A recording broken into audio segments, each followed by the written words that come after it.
Me gustaría mostrarles el implemento más importante que es factible encontrar en un laboratorio químico. ¿Cuánto piensa que cuesta?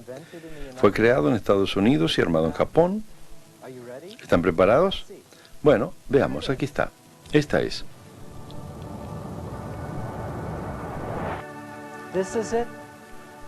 No es un superconductor supercolisionador, ¿no? No es un implemento que valga 100 millones de dólares. Es simplemente un trozo de papel, un cuadro, una idea, una herramienta para la mente. Fue creado por Mendeleev, un ruso, hace 120 años. Se llama la tabla periódica. Y para los químicos es más valiosa que todos los equipos de nuestros laboratorios.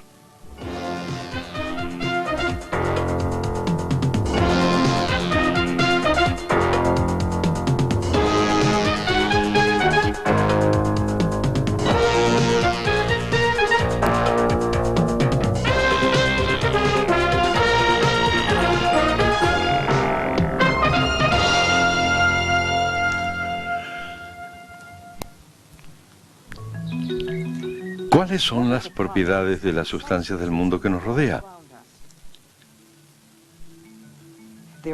Existen dos tipos de propiedades. Las propiedades químicas se refieren a la capacidad que tienen los elementos para combinarse con otros elementos y formar compuestos. Las propiedades físicas comprenden la densidad, dureza, el punto de fusión, punto de hervor y conductividad.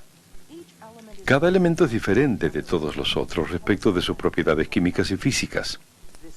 Esta característica única se remonta a la estructura atómica del elemento. Pero algunos grupos de elementos también comparten propiedades comunes que varían en forma sistemática y predecible.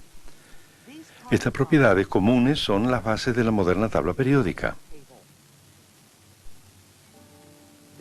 Existen 109 elementos en ella. 88 son de aparición natural. Y los otros 21 han sido hechos por el hombre artificialmente. Durante siglos, el latín fue el idioma corriente de la ciencia, por lo que muchos elementos tienen nombres en latín. Por ejemplo, el hierro era ferrum, entonces se lo abrevió como Fe. El oro era aurum, el nombre en latín de perro brillante, por ende se lo llamó au. Madame Curie descubrió un elemento y lo llamó polonio en honor de su Polonia natal. A los elementos descubiertos más recientemente se les ha dado nombres de gente famosa. El einsteinio, como Albert Einstein, y el nobelio, como el hombre que implantó el premio Nobel, Alfred Nobel. Además del símbolo de cada nombre de elemento, en este caso el helio, cada casillero también contiene algunos números importantes. Noten el número debajo del símbolo He. Se trata de la masa atómica del elemento, la masa total de protones y neutrones.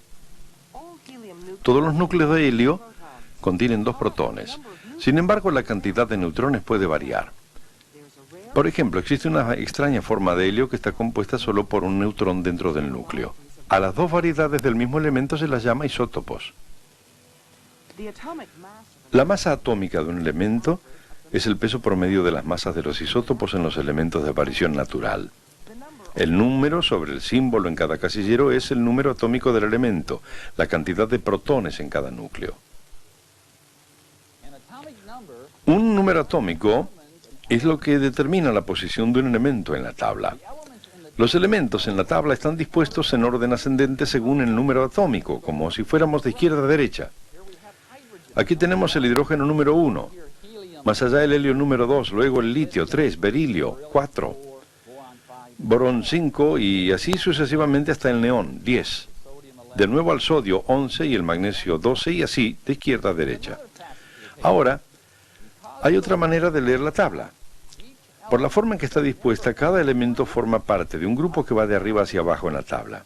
Por ejemplo, el potasio forma parte de este grupo y forma parte de este periodo.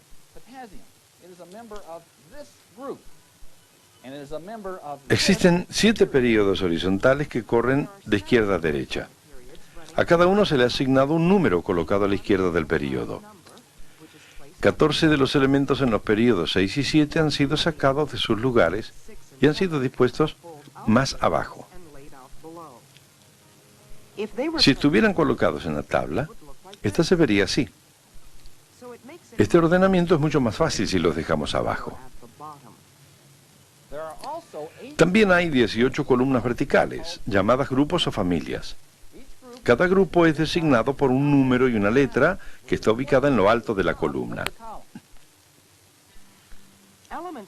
Todos los elementos existentes dentro de una familia tienen propiedades similares. Para demostrárselos, observemos una familia en el extremo derecho de la tabla periódica, los gases nobles.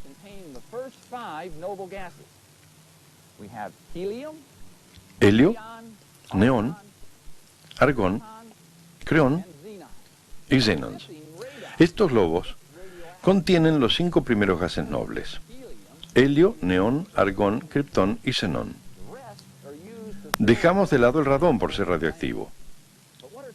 Todos conocemos bien el helio. Se lo utiliza para globos y dirigibles. El resto es utilizado para relleno de lamparillas eléctricas. Pero ¿cuáles son algunas de las propiedades que tienen en común? Bueno, son inodoros, son incoloros y todos son totalmente no reactivos.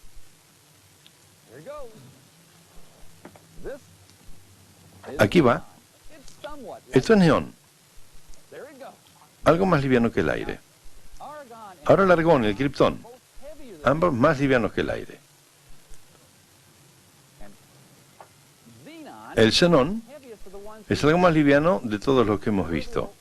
Es la proverbial esfera de plomo. Ustedes pueden comenzar a ver las diferentes clases de información que se deriva de la tabla periódica. Pero ¿cómo usan los químicos esta tabla para su trabajo? La fabricación del vidrio es un ejemplo. En épocas antiguas el vidrio era tan raro que era más apreciado que las joyas y el oro. Pero a medida que fuimos dominando las técnicas del trabajo en vidrio, este se transformó en una necesidad corriente. Las clases de vidrio se multiplicaron por cantidad. De esta forma el vidrio actual nos llega en diversas formas y colores. Los artistas lo utilizan para crear nuevas y apasionantes formas. Los artesanos lo moldean a mano para crear las elegantes formas del cristal de Zeuben. Las empresas fabrican vidrio para innumerables usos diarios. Básicamente los diferentes tipos de vidrio son hechos con una mezcla de dióxido de silicona, arena y diversos óxidos metálicos, los cuales son fundidos juntos. La elección de los óxidos, lo que determina las características del vidrio, es guiada por la tabla periódica. El Dr. Jerry Fine es un químico especialista en vidrio de la fábrica de vidrio Corning de Corning, New York. No puedo imaginar el trabajo sin la tabla periódica porque los científicos están interesados en buscar relaciones sistemáticas entre diferentes sustancias y diversos elementos. La tabla periódica es una forma simple de buscar y hallar relaciones sistemáticas entre diferentes elementos para entenderlos a un nivel simple. En el Centro de Investigación sobre Vidrio de Corning se da vida a miles de muestras a medida que se desarrollan y perfeccionan nuevos tipos de vidrio. Un grupo de elementos utilizado con frecuencia para fabricar vidrio se encuentra en el extremo izquierdo de la tabla periódica, los metales alcalinos. Mezclando diferentes metales alcalinos se puede producir vidrio de diferentes características. Por eso la comprensión de sus variaciones de comportamiento resulta importante para los fabricantes de vidrio, sobre todo para los químicos. Llamamos metales alcalinos a esta familia. Ellos conforman el grupo 1 dentro de la tabla periódica. El primer elemento es el litio, luego viene el sodio y el potasio. Debajo está el rubidio y este es el cesio. ¿Notan algo que todos ellos tengan en común? Probablemente vean que todos ellos están almacenados en forma poco usual. El motivo por el cual lo hacemos es que todos ellos son altamente reactivos. Tengo 3 recipientes con agua. Voy a tomar una porción de este litio y ponerlo dentro del agua. Observen lo que sucede.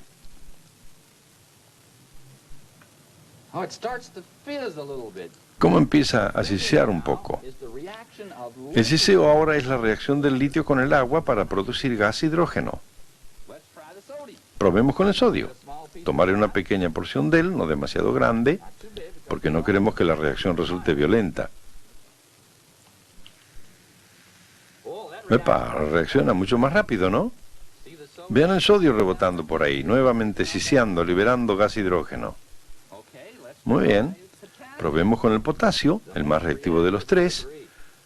Tomar una pequeña porción, lo pondré dentro del agua. ¡Epa! Reaccionó en forma violenta. ¿Se fijaron en la reacción inmediata del potasio? De nuevo ha formado ese gas hidrógeno y este ardió. Entonces, todos los metales alcalinos tienen propiedades químicas similares, pero también varían sistemáticamente. A medida que nos movemos desde la parte superior a la inferior de la columna, los átomos de cada elemento se hacen más grandes. Los químicos pueden usar esta característica para incrementar la resistencia del vidrio. El tamaño de un átomo aumenta a medida que descendemos en cada columna. En el grupo de los metales alcalinos, la medida atómica aumenta desde el litio al sodio, potasio y sucesivamente así. Pero a medida que nos movemos a lo largo de un periodo, comienza con un metal alcalino, el tamaño del átomo se achica cada vez más. Y aquí vemos un salto en el tamaño atómico en el siguiente metal alcalino, de nuevo una disminución a lo largo del periodo. Todos sabemos que el vidrio es un material fuerte, pero rompible. Si ustedes alguna vez arrojaron una pelota a una ventana, saben que el vidrio se rompe de inmediato.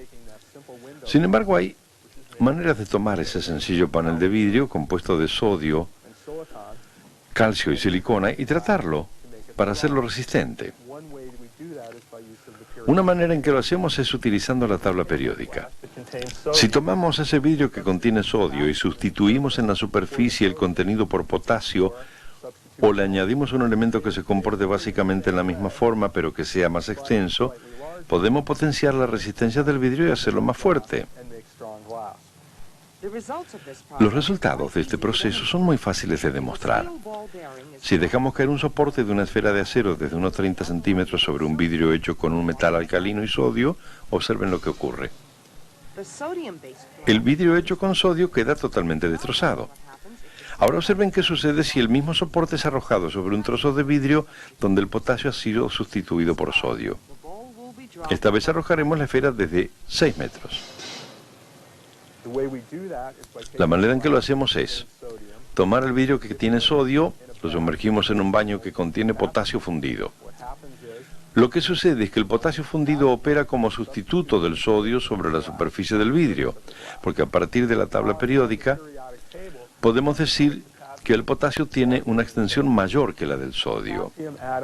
El átomo de potasio literalmente llena la superficie del vidrio. La capacidad predictiva de la tabla periódica fue demostrada por primera vez por un químico ruso, Dmitry Mendeleev. Hace 100 años él desarrolló al antecesor de nuestra moderna tabla. La tabla de Mendeleev incluía todos los elementos que se conocían en ese momento y era coherente con todas sus variables propiedades. Para 3 elementos aún no descubiertos, él dejó espacios en blanco y predijo que en realidad existían y que sus propiedades serían coherentes con sus posiciones en la tabla. Para su tiempo era una hipótesis sorprendente. Una de las posiciones que dejó en blanco fue la del galio. Basado en las propiedades de los 2 elementos vecinos, el aluminio y el indio, pudo predecir algunas de las propiedades del galio. También predijo otros 2 elementos, el germanio y el escandio. Cuando los elementos fueron descubiertos y se evaluaron sus propiedades, se halló que las predicciones de Mendeleev eran notablemente acertadas. En este siglo, otro químico, un estadounidense, reestructuró la tabla basándose en las propiedades de los elementos que él había descubierto. Su nombre, Glenn Seaborg. En 1944, la tabla periódica no tenía el aspecto que hoy tiene. Los periodos y los grupos estaban dispuestos de otra forma. Volviendo a la época de Mendeleev y llegando a los años 30, los elementos más pesados, torio, protactinio y uranio, fueron incorporados a la tabla periódica en la parte superior de ella, bajo el hafnio, el tantalio y el tungsteno. En 1944, mientras trabajaba sobre el laboratorio metalúrgico de Chicago, en el proyecto de bomba atómica de Manhattan, se me ocurrió que debían estar mal ubicados y que debían ser los 3 primeros integrantes de la serie de actini 2. Entonces, en un rapto de audacia y contra el consejo de algunos de mis amigos, eminentes químicos inorgánicos, los saqué del cuerpo de la tabla periódica, los puse en la hilera inferior y luego la continué con el 93, el 94 y así hasta llegar al 103. La idea de reestructurar la tabla se le ocurrió a Seaborg un viernes por la noche. Estaba delineando un informe confidencial para un seminario que habría de realizarse el lunes siguiente y decidió incluir la idea en su informe. Presenté esta idea en el seminario de ese lunes y se expandió como una esfera de plomo. La idea de que uno sería lo bastante pedante como para cambiar la tabla periódica después de tantos años, de esta manera, cuando, ¿sabe? Todos los consideraban al torio, al protactinio y al uranio que debían estar en esas sacrosantas posiciones, arriba, en el cuerpo de la tabla periódica. Los nuevos elementos descubiertos quedaron clasificados hasta después de la Segunda Guerra. Cuando pudo publicar, incorporó su nueva disposición de la tabla periódica. Mostré esta tabla periódica a algunos de mis amigos, los más eminentes químicos inorgánicos del mundo. Dije que planeaba publicarla. Ellos dijeron: no lo hagas, Glenn, estás equivocado, vas a arruinar tu reputación. Bueno, suelo decir que tenía una ventaja. Como no tenía ninguna reputación científica, entonces seguí adelante y la publiqué. La nueva disposición de Seaborg le permitió predecir las propiedades de muchos elementos. Sus ideas fueron verificadas cuando estos fueron producidos artificialmente y fue merecedor del Nobel de Química en 1951. Su nueva disposición constituye nuestra tabla periódica. Lo que en la última instancia determina la posición del elemento en esta tabla moderna es la forma en que están dispuestos los electrones en los niveles de energía del átomo. Conforme nos movemos por la tabla y se incrementa el número de electrones de un átomo, los diagramas de nivel de energía contienen más y más niveles y subniveles. Tanto el número como las clases de nubes de electrones aumentan la complejidad.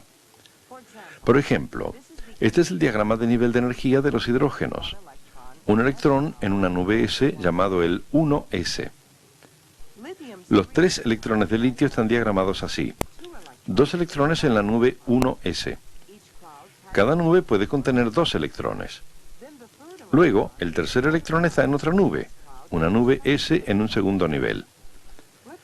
Vayamos al sodio y veamos el diagrama de energía de sus 11 electrones. Sus primeros 2 electrones están en la nube en el nivel 1s. Los siguientes 2 electrones están en una nube S en el segundo nivel. Este es en realidad solo el primero de los 2 subniveles del segundo nivel. Entonces lo llamamos el subnivel 2s. Los siguientes 6 electrones de sodio están en el otro subnivel llamado subnivel 2p. Hay 3 nubes con forma P en él. Cada una de esas nubes contienen 2 electrones. ¿A dónde va el 11º electrón de sodio? Conforme nos desplazamos hacia arriba en este diagrama de energía, encontramos el primer subnivel del nivel 3, el 3s. Tiene solo una órbita en él. El 11º electrón del sodio va allí. Cuando los químicos diagraman niveles de energía de los electrones dentro de un átomo, reemplazan las figuras de las nubes u órbitas con líneas de puntos. Se utilizan flechas para indicar la presencia de electrones en cada órbita. Este es el diagrama de los 11 electrones del sodio. El sodio es el segundo metal alcalino. Noten que tiene solo un electrón en su órbita más externa, la 3s. Ese es el diagrama del litio, el primer metal alcalino. Fíjense su nivel de energía más alto. Una vez más, está lleno solo hasta la mitad con un solo electrón en el subnivel 2s.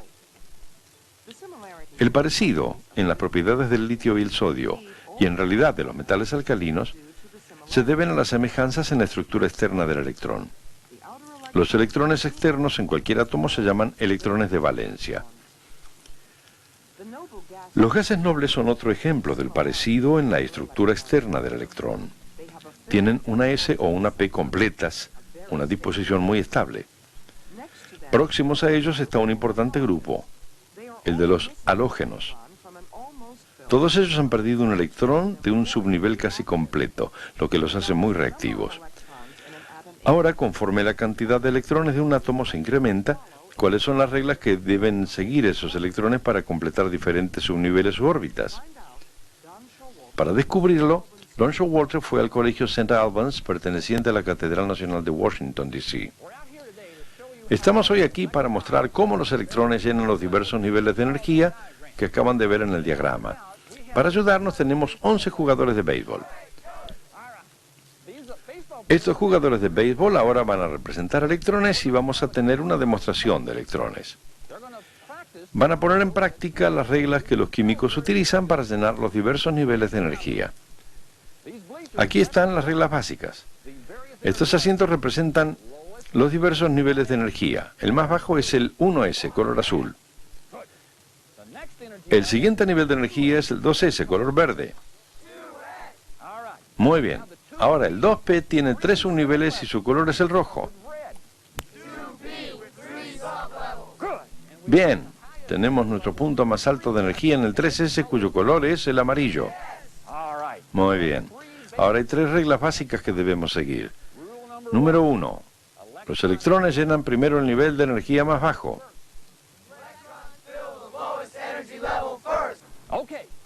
Muy bien. Ahora regla número 2. No más de 2 electrones por órbita.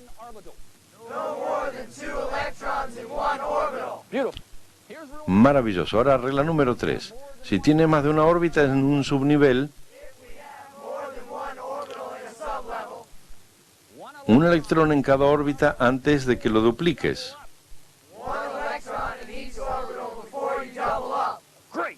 Grande, ¿entendieron?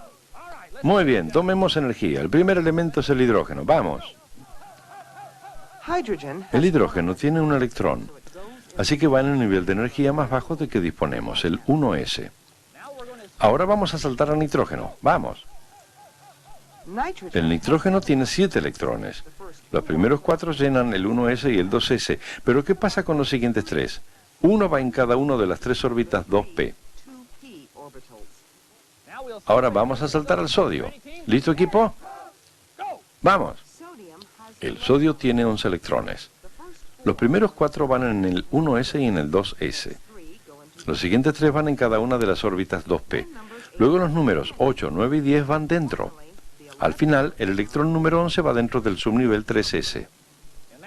Y esta es la forma en que los electrones llenan los niveles de energía. Los científicos del Museo Smithsoniano han aplicado una técnica que emplea información sobre los niveles de energía de diferentes átomos para estudiar obras de arte. Esta técnica analiza los elementos existentes en los diversos pigmentos y se la llama fluorescencia de rayos X. La doctora Jackie Olin trabaja como química en el Smithsoniano. Si, por ejemplo, uno conociera el trabajo de un artista tan bien como para saber que ese artista en particular nunca usó un pigmento determinado en todas las pinturas estudiadas, uno podría analizar una pintura para determinar si ese pigmento es o no característico de ese artista y si está presente o no. La fluorescencia de rayos X implica bombardear los átomos de la pintura con esos rayos, provocando que estos expulsen un electrón. Para ver exactamente cómo sucede, volvamos al equipo de electrones. Aquí están los electrones en los niveles de energía del sodio. Mientras un rayo X ingresa al átomo, golpea un electrón de la órbita más baja, la 1S. Cuando esto sucede, algunos de los electrones de los niveles más altos caen a los niveles más bajos, llenando así los espacios vacíos. Mientras caen en cascada a los niveles de energía más bajos, se emiten un patrón de rayos X característico de cada elemento. Los instrumentos analizan estos rayos X e identifican qué elemento está presente. Es muy lindo poder descubrir rápida y fácilmente cuáles son algunos de los elementos que hay en una pintura, porque la hemos mirado desde el punto de vista de los colores que vemos, y estamos interesados en saber que el azul tiene un contenido de cobre o cobalto y que eso puede hacerse de inmediato utilizando fluorescencia X para identificar los elementos presentes en ese área. Es una buena técnica de identificación no destructiva y rápida de elementos presentes en la pintura. Para repasar, los elementos de la tabla periódica están organizados en orden seriado de acuerdo con su número atómico. Las filas se llaman períodos y las columnas grupos. El tamaño de los átomos aumenta a medida que descendemos en un grupo y disminuye a medida que atravesamos cualquier período. Es un ejemplo de propiedad periódica. Los elementos de cualquier grupo tienen una disposición de electrones semejante en sus niveles de energía. Por lo tanto, tienen propiedades químicas similares. Podemos ver con claridad que una configuración electrónica implica propiedades similares. Por ejemplo, los metales alcalinos. Con su electrón 1 en la subcaparazón S, todos ellos anulan un electrón, no más de uno. Y todos los halógenos del otro lado de la tabla periódica con su electrón perdido y una subcaparazón P aceptan tal electrón. Uno podría preguntarse, ¿por qué nos concentramos en los electrones externos y no en todos los otros? Es porque los electrones externos tienen mayor energía, los que están más alejados del núcleo. En ellos está la química.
Funding for this program was provided by the Annenberg CPB project. Additional funding provided by the people of Dow, the company that lets you do great things. The 8,000 scientists of the Eastman Kodak Company. The Exxon Education Foundation on behalf of Exxon scientists. And